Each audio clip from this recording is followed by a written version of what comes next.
नमस्कार, मैं हूं प्रज्ञा। बिहारी न्यूज में आपका स्वागत है। आज है 21 मार्च दिन मंगलवार। खबरों की ओर बढ़ने से पहले एक नजर सुर्खियों पर। बिहार वासियों को मिली बड़ी सौगात, शहद उत्पादन को केंद्र सरकार देगी बढ़ावा। बिहार में सार्वजनिक कुओं का हो रहा जीर्णोद्धार। यूजीसी चेयरमैन ने सीयूईटी के पैटर्न में हुए बदलाव की दी जानकारी। एडीजी ने बिहार यूट्यूबर को लेकर कहा यह। आईपीएल के पहले मुकाबले से पहले हार्दिक जडेजा ने एक दूसरे को दिया ओपन चैलेंज। अब चलिए बढ़ते हैं बिहार के अब तक की 25 बड़ी खबरों की ओर विस्तार से।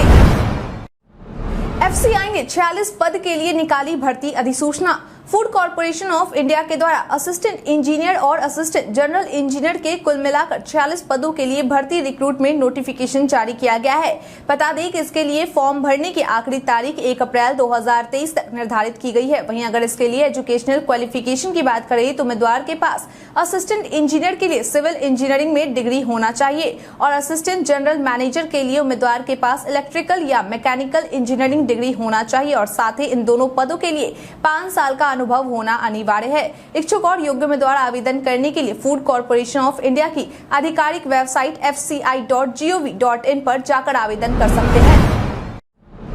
बिहार वासियों को मिली बड़ी सौगात, शहद उत्पादन को केंद्र सरकार देगी बढ़ावा।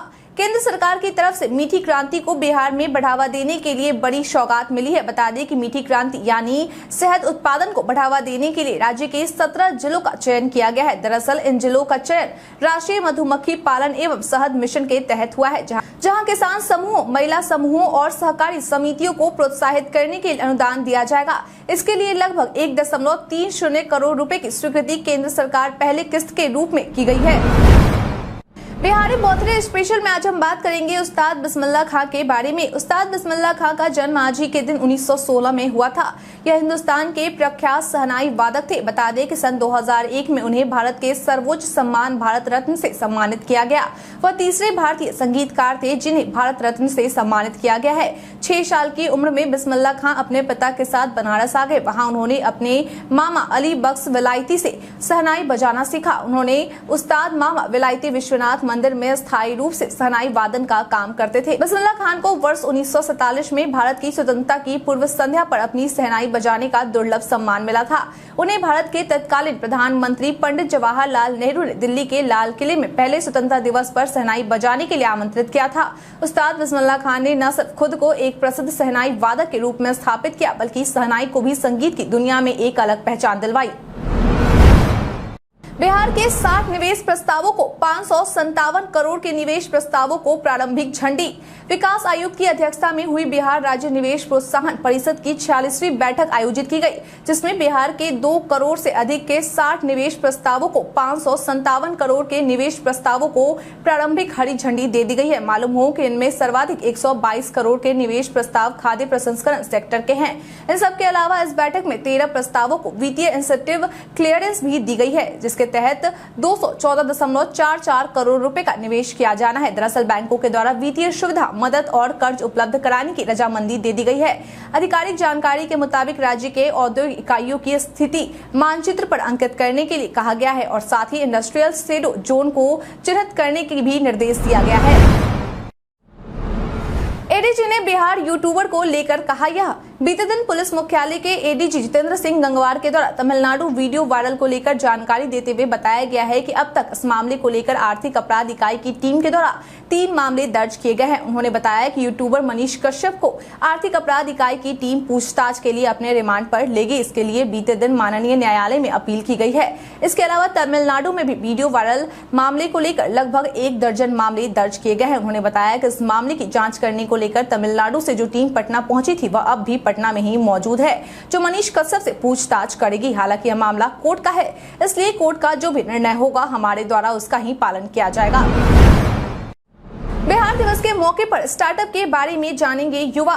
राज्य के सभी विभागों की ओर से बिहार की राजधानी स्थित गांधी मैदान में 22 से 24 मार्च तक अलग अलग प्रदर्शनी लगाई जाएगी। वहीं इस दौरान उत्पाद विभाग के द्वारा लगाई गई प्रदर्शनी में युवा स्टार्टअप व एंटरप्रेन्योरशिप से अवगत हो सकेंगे। उत्पाद विभाग के द्वारा लगाए गए इस प्रदर्शनी से युवाओं को स्टार्टअप के बारे में कई सारी जानकारी मिल सकेगी और आने वाले समय में वे भी अपने स्टार्टअप की शुरुआत करने में सक्षम हो पाएंगे। इसके अलावा भी अन्य विभागों के द्वारा अलग अलग प्रदर्शनी लगाई जाएगी। आपकी जानकारी के लिए बता दें कि बिहार दिवस में होने वाले कार्यक्रम को लेकर बीते दिन यानी कि सोमवार को एक बैठक आयोजित की गई, जिसमें शिक्षा विभाग के अपर मुख्य सचिव दीपक कुमार सिंह के द्वारा सभी को संबोधित किया गया। मालूम हो कि बीते दिन हुए इस बैठक शिक्षा विभाग के अपर मुख्य सचिव दीपक कुमार सिंह के साथ साथ विभिन्न विभागों के शीर्ष अफसर भी मौजूद रहे। मनीष कश्यप की गिरफ्तारी पर नीतीश तेजस्वी के खिलाफ लगे नारे।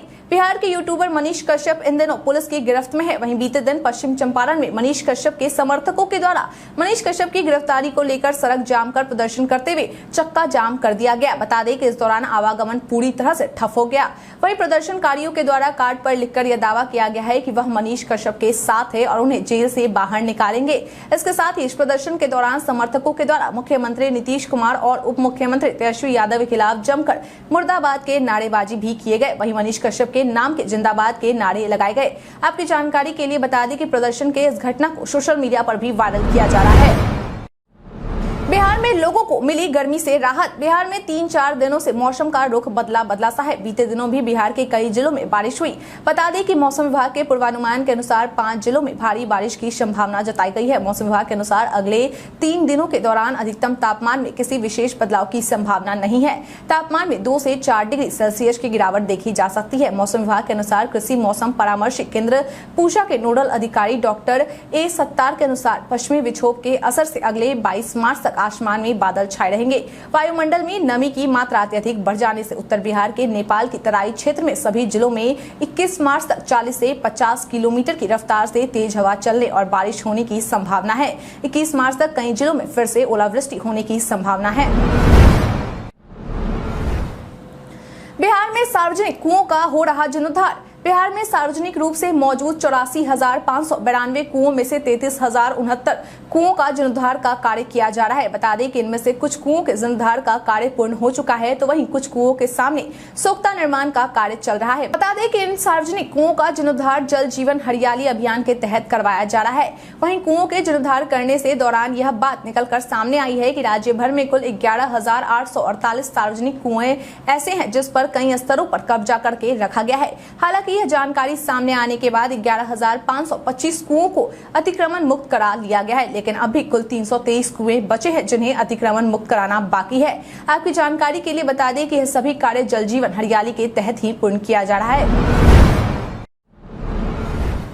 काशी विश्वनाथ कॉरिडोर की तर्ज पर विकसित होगा महाबोधि कॉरिडोर। बोधगया में महाबोधि कॉरिडोर का निर्माण कार्य काशी विश्वनाथ कॉरिडोर की तर्ज पर किया जाएगा। बता दें कि इसके लिए 72.90 एकड़ जमीन को चिन्हित भी कर लिया गया है। आपकी जानकारी के लिए बता दें कि बनने वाले इस महाबोधि कॉरिडोर की खासियत यह होगी कि इसका निर्माण लाल, गुलाबी व पीले पत्थरों से किया जाएगा, जो कि राजस्थान से मंगाए जाएंगे। मालूम हो कि महाबोधि कॉरिडोर के निर्माण को लेकर पर्यटन मंत्रालय के तत्कालीन डायरेक्टर जनरल जी कमलावर्धन के द्वारा अपनी बोधगया यात्रा के दौरान पर्यटन विभाग व जिला प्रशासन के साथ बैठक भी की गई थी।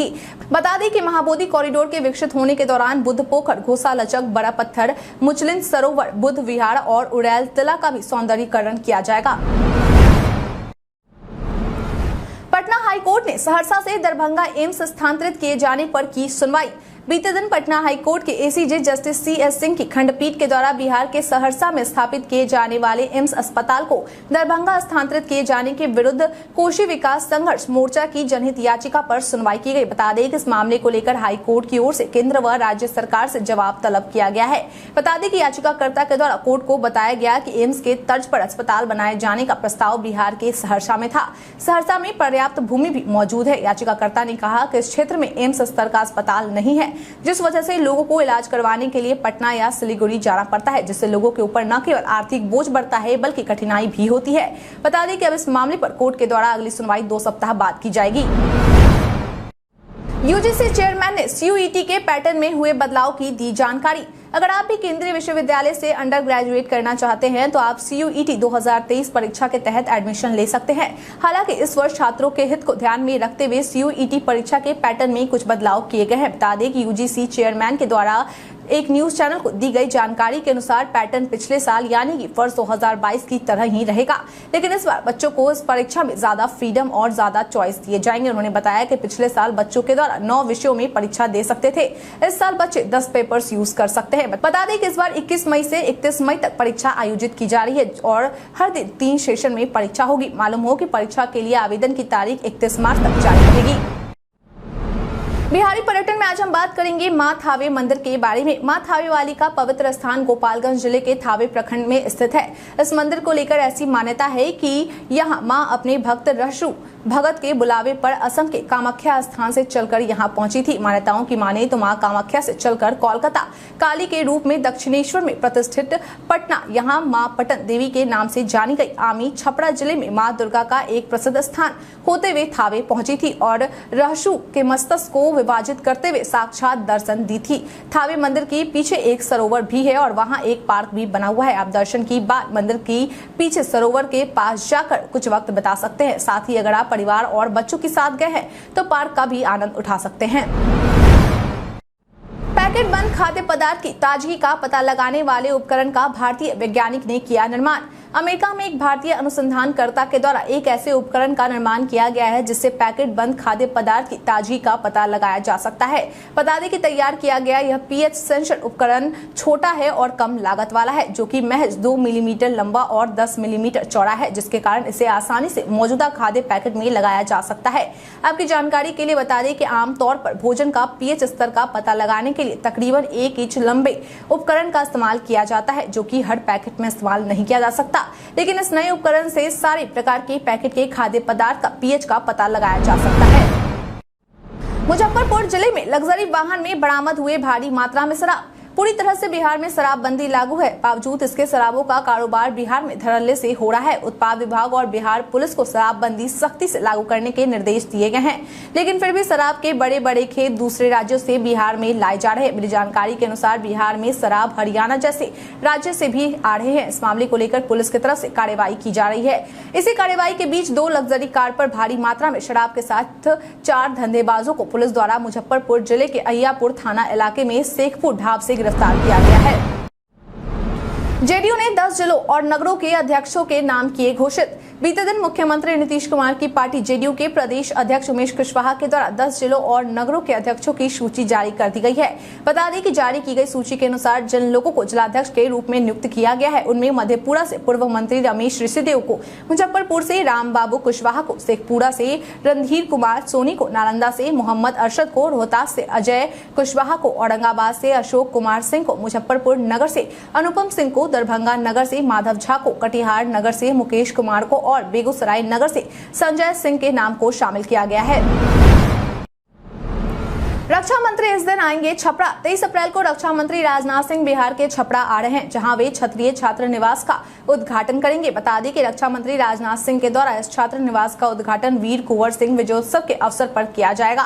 वहीं उनके आगमन को लेकर एक बैठक कर तैयारियों की समीक्षा भी की गई है। बता दें कि यह बैठक सारण जिला क्षत्रिय छात्रावास के अध्यक्ष कामेश्वर सिंह की अध्यक्षता में आयोजित की गई थी। मालूम हो कि रक्षा मंत्री राजनाथ सिंह को निमंत्रण छपरा के सांसद राजीव प्रताप रुड्डी और महाराजगंज सांसद जनार्दन सिंह सिग्रीवाल के सामूहिक प्रयास से दी गई है, जिसे रक्षा मंत्री ने स्वीकारा भी है और खुशी भी जताई है कि उद्घाटन किए जाने वाले छात्रावास में उन बच्चों को रखा जाएगा और पढ़ाई की व्यवस्था दी जाएगी जो मेधावी हैं लेकिन आर्थिक रूप से कमजोर हैं।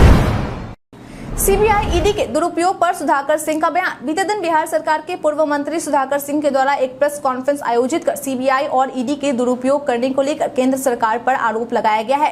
उन्होंने कहा कि हम सभी जानते हैं कि जब से बिहार में महागठबंधन की सरकार बनी है तब से केंद्रीय जांच एजेंसियों की ओर से उप मुख्यमंत्री तेजस्वी यादव, लालू प्रसाद यादव और उनके परिवार के खिलाफ छापेमारी को बढ़ा दी गई है। उन्होंने कहा कि पूरे देश भर में विपक्षी दलों को परेशान किया जा रहा है, जो उचित नहीं है। मैं एक निजी विधेयक बिहार विधानसभा में ला रहा हूं, जिसका मुख्य उद्देश्य है कि Delhi special police establishment act के सेक्शन में 6(1) में यह अधिकार दिया गया था कि वह देश में कहीं भी जांच कर सकती है। लेकिन जांच एजेंसियों के दुरुपयोग को बढ़ता हुआ देखकर 9 राज्यों ने इस आम सहमति के धारा 6 को वापस लेने का काम किया था। हम चाहते हैं कि स्पीकर इस प्राइवेट बिल पर चर्चा करने की अनुमति दे और उस विशेष अधिकार को निरस्त करे। पप्पू यादव ने केंद्रीय मंत्री पर लगाया यह आरोप। बीते दिन जन अधिकार पार्टी के नेता पप्पू यादव के द्वारा केंद्रीय मंत्री गिरिराज सिंह पर आरोप लगाते हुए मुख्यमंत्री नीतीश कुमार से मांग की गई है कि वे गिरिराज सिंह को जेल में डाल दे। बता दें कि पप्पू यादव ने यह मांग सीएम नीतीश से गिरिराज सिंह के ट्वीट को रीट्वीट करते हुए की है। उन्होंने ट्वीट कर कहा है कि इस व्यक्ति पर कब एफआईआर करेगी बिहार सरकार, क्या यह यूं बिहार को बदनाम करता रहेगा। माननीय मुख्यमंत्री नीतीश कुमार जी तत्काल इस पर दर्ज करवा गिरफ्तार करवाएं। केंद्रीय मंत्री हैं तो कुछ भी बकेंगे, ऐसे ही जहर फैलाएंगे, सख्त से सख्त कार्रवाई करें। दरअसल पप्पू यादव ने यह मांग गिरिराज सिंह के द्वारा किए गए उस ट्वीट पर की है जिसमें गिरिराज सिंह कहते हैं कि क्या वोट की खातिर नीतीश सरकार के नेतृत्व में बिहार इस्लामिक स्टेट की ओर बढ़ गया है, जहां सीमांचल के स्कूलों में शुक्रवार को छुट्टी, रमजान पर विशेष सुविधा दी जाती है और रामनवमी को छुट्टी रद्द कर दी जाती है। उपेंद्र कुशवाहा के नमन यात्रा का हुआ समापन। बीते दिन राष्ट्रीय लोक जनता दल के राष्ट्रीय अध्यक्ष उपेंद्र कुशवाहा के द्वारा शुरू की गई विरासत बचाओ नमन यात्रा का दूसरा चरण का अंतिम दिन रहा। बता दें कि पार्टी नेता फजल इमाम मल्लिक के द्वारा दी गई जानकारी के अनुसार उपेंद्र कुशवाहा के इस यात्रा का समापन अरवल में हुआ है, जहां उपेंद्र कुशवाहा के द्वारा बिहार के लेनिन जगदेव प्रसाद के स्मारक पर श्रद्धा सुमन अर्पित कर जनसभा को संबोधित किया गया। इस दौरान उन्होंने कहा कि जगदेव प्रसाद ने हमेशा दबे कुचले लोगों की आवाज बुलंद की है और इसी वजह से उन्हें अपनी जान भी देनी पड़ी, लेकिन अब हम पर यह जिम्मेदारी है कि उन्होंने जो विरासत हमें सौंपी है हम उन हाथों में नहीं जाने दें जिन्होंने बिहार को अराजकता और अंधेरे में धकेला है। बता दें कि 2 चरणों में हुई इस नमन यात्रा की शुरुआत 28 फरवरी को पश्चिम चंपारण के बापू आश्रम से हुई थी। इस दौरान कुशवाहा ने करीब 30 जिलों में सैकड़ों सभाओं को संबोधित किया। आईपीएल के पहले मुकाबले से पहले हार्दिक जडेजा ने एक दूसरे को दिया ओपन चैलेंज। 31 मार्च से आईपीएल के 16वें सीजन का आगाज गुजरात टाइटंस और चेन्नई सुपर किंग्स के बीच होने वाले मैच से हो रहा है। बता दें कि यह मैच अहमदाबाद के नरेंद्र मोदी स्टेडियम में खेला जाएगा। हालांकि लीग की शुरुआत होने से पहले स्टार स्पोर्ट्स के द्वारा एक प्रोमो वीडियो शेयर किया गया है जिसमें गुजरात टीम के कप्तान हार्दिक पांड्या और रविंद्र जडेजा नजर आ रहे हैं। बता दें कि जारी किए गए इस वीडियो में दोनों खिलाड़ी अपनी अपनी टीम के फैंस के सामने खड़े होकर एक दूसरे पर कटाक्ष करते नजर आ रहे हैं। वहीं इस प्रोमो में अचानक से महेंद्र सिंह धोनी की भी झलक दिखाई देती है, जिसे देखकर फैंस जोरों शोरों से चिल्लाने लगते हैं। बता दें कि इस प्रोमो वीडियो को सोशल मीडिया पर लोगों के द्वारा खूब पसंद किया जा रहा है। भारत के इतिहास में आज की तारीख है बेहद खास। तत्कालीन बेंगलोर पर टीपू सुल्तान को पराजित कर अंग्रेजों की सेना ने 1791 में कब्जा किया। कोलकाता में 1836 में पहले सार्वजनिक पुस्तकालय की शुरुआत हुई। अब इसका नाम नेशनल लाइब्रेरी है। प्रथम स्वतंत्रता संग्राम के दौरान भारतीय सैनिकों ने 1858 में लखनऊ में आत्मसमर्पण किया। मुंबई में 1887 में प्रार्थना समाज की स्थापना हुई। भारतीय क्रिकेटर सुनील गावस्कर ने 1971 में अपना पहला टेस्ट शतक लगाया। तत्कालीन राष्ट्रपति फखरुद्दीन अली अहमद ने 1975 में प्रधानमंत्री इंदिरा गांधी के अनुरोध पर धारा 352 के तहत आपातकाल की घोषणा की। 1916 में महान शहनाई वादक उस्ताद बिस्मिल्लाह खां का जन्म हुआ। 1937 में महान भारतीय हॉकी खिलाड़ी मोहम्मद जाफर का जन्म हुआ। 1978 में बॉलीवुड अभिनेत्री रानी मुखर्जी का जन्म हुआ। आज के दिन को विश्व कविता दिवस, विश्व वानिकी दिवस, अंतर्राष्ट्रीय रंगभेद उन्मूलन दिवस और विश्व कठपुतली दिवस के रूप में मनाया जाता है। वायरल खबर में आज हम बात करेंगे आयुष्मान भारत हेल्थ अकाउंट के बारे में। सोशल मीडिया पर कई सूचनाएं वायरल होती है, लेकिन सभी सच हो ये जरूरी नहीं है। इसी कड़ी में आज हम बात करेंगे आयुष्मान भारत हेल्थ अकाउंट के बारे में। दरअसल पीआईबी ने अपने एक ट्वीट में लिखा है कि एक दावा किया जा रहा है कि सरकार सीजीएचएस को आयुष्मान भारत हेल्थ अकाउंट से जोड़ना चाहती है ताकि सीजीएचएस लाभार्थियों को निजी अस्पतालों के बजाय सरकारी अस्पतालों में इलाज मुहैया कराया जा सके। पीआईबी ने अपने ट्वीट में आगे लिखा है कि यह दावा झूठा है। गवर्नमेंट ऑफ इंडिया ने ऐसी कोई घोषणा नहीं की है। एसी खरीदने से पहले इन बातों का रखें ध्यान, कम आएगा बिल। अगर आप भी एसी खरीदना चाहते हैं तो आपको एसी खरीदने से पहले कुछ बातों का ध्यान रखना होगा ताकि आपका 65% बिजली बिल कम आ सके। एसी खरीदने वक्त ध्यान देना चाहिए कि वो कूलिंग एफिशिएंट है कि नहीं। Cooling efficient AC regular AC की तुलना में कमरे को 20 गुना तेजी से ठंडा करते हैं। सेल्फ क्लीन टेक्नोलॉजी एसी को खरीदना चाहिए जो 99.9% सेंट्रलाइजेशन प्रदान करता है। इस टेक्नोलॉजी से आप अपने घरों में आराम से बैठकर बस एक बटन के प्रेस के साथ एक पूरे इंडोर वेट वॉश प्राप्त कर सकते हैं। स्मार्ट इंटेली कन्वर्टेबल 7 इन एक फीचर एसी की टन भर क्षमता को 1.6 टन से घटाकर न्यूनतम 0.8 टन करने में मदद करता है। इस यूनिक फीचर को रिमोट पर केवल इको बटन दबाकर एक्टिवेट किया जा सकता है। यह एसी का टनेज चुनने में मदद करता है, जिससे कम बिजली खर्च आएगा।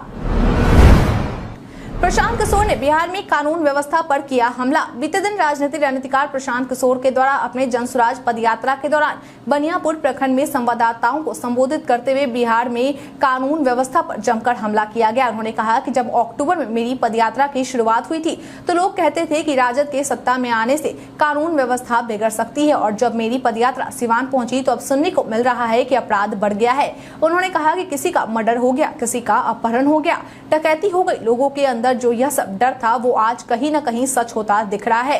राजद जब भी सरकार में होती है, लोगों का जो अनुभव रहा है उसे कानून व्यवस्था खराब होने की आशंका बनी रहती है। यह डर अब जमीन पर दिखना शुरू हो गया। नीतीश कुमार की तरह पढ़ा लिखा व्यक्ति इस राज्य का मुख्यमंत्री है, लेकिन फिर भी बिहार की शिक्षा व्यवस्था ध्वस्त है, जो कि उनके कार्यकाल का सबसे बड़ा काला अध्याय है। बीते दिन हमारे द्वारा पूछे गए सवाल का आप लोगों में से बहुत लोगों ने अपना जवाब हमें हमारे कमेंट सेक्शन बॉक्स में लिख कर दिया है। जिन्होंने हमारे द्वारा पूछे गए सवाल का जवाब दिया है उनके नाम है HK मल्होत्रा, श्वेता रॉय, रंजीत मिश्रा, रवि कुमार राम, अभिषेक राज, रोहित कुमार सिंह, नुन्नू गोलू कुमार, कुश कुमार यादव, मृत्युंजय कुमार, आर्यन आर्या, कुमारी संजना, रामावती देवी, उमेश ऋषिदेव, शंकर मुखिया, रवि शंकर।